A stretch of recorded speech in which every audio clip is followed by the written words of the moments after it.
Number 1 news ప్రేక్షకులకు వీక్షకులకు మరియు శ్రేయోభిలాషులకు దసరా శరన్నవరాత్రి మహోత్సవ శుభాకాంక్షలు.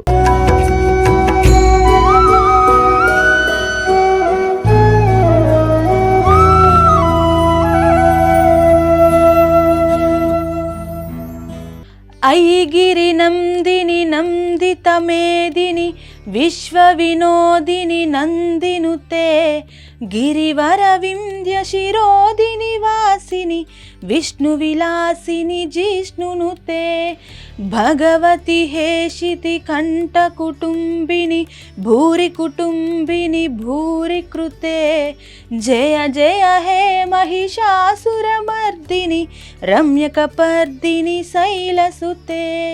శరన్నవరాత్రి మహోత్సవములలో శ్రీ కనకదుర్గ అమ్మవారు శ్రీ మహిషాసుర మర్దిని దేవిగా దర్శనమిస్తారు. అష్టభుజాలతో అవతరించి సింహ వాహిని అయి దుష్టుడైన మహిషాసురుణ్ణి సంహరించి శ్రీ దుర్గాదేవి దేవతల ఋషుల మానవుల కష్టాలను తొలగించింది. మహిషాసుర మర్దిని దేవి అలంకారంలో ఉన్న శ్రీ అమ్మవారిని దర్శించడం వలన అరిష్ట్వర్గాలు నశిస్తాయి. తత్ఫలితంగా సాత్విక భావం ఉదయిస్తోంది. సర్వ దోషాలు పటాపంచలవుతాయి. ధైర్య స్థైర్య విజయాలు చేకూరుతాయి. అక్టోబర్ 1వ తేదీ బుధవారం నాడు దుర్గాదేవి మహిషాసుర మర్దిని దేవిగా భక్తులకు దర్శనమిస్తారు. అత్యంత శక్తివంతమైన ఈ రూపంలో అమ్మవారిని దర్శించుకోవటం వలన ఈతి బాధలు ఉండవని నమ్మిక.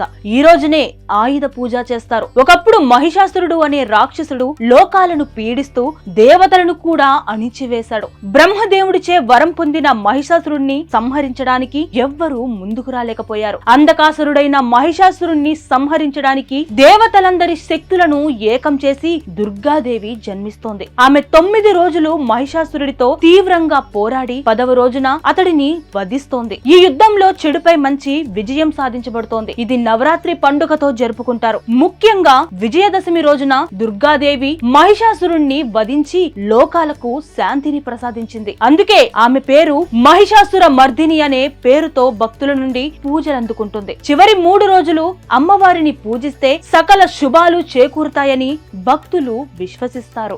మరొక్కసారి నంబర్ 1 న్యూస్ ప్రేక్షకులకు వీక్షకులకు మరియు శ్రేయోభిలాషులకు దసరా శరన్నవరాత్రి మహోత్సవ శుభాకాంక్షలు.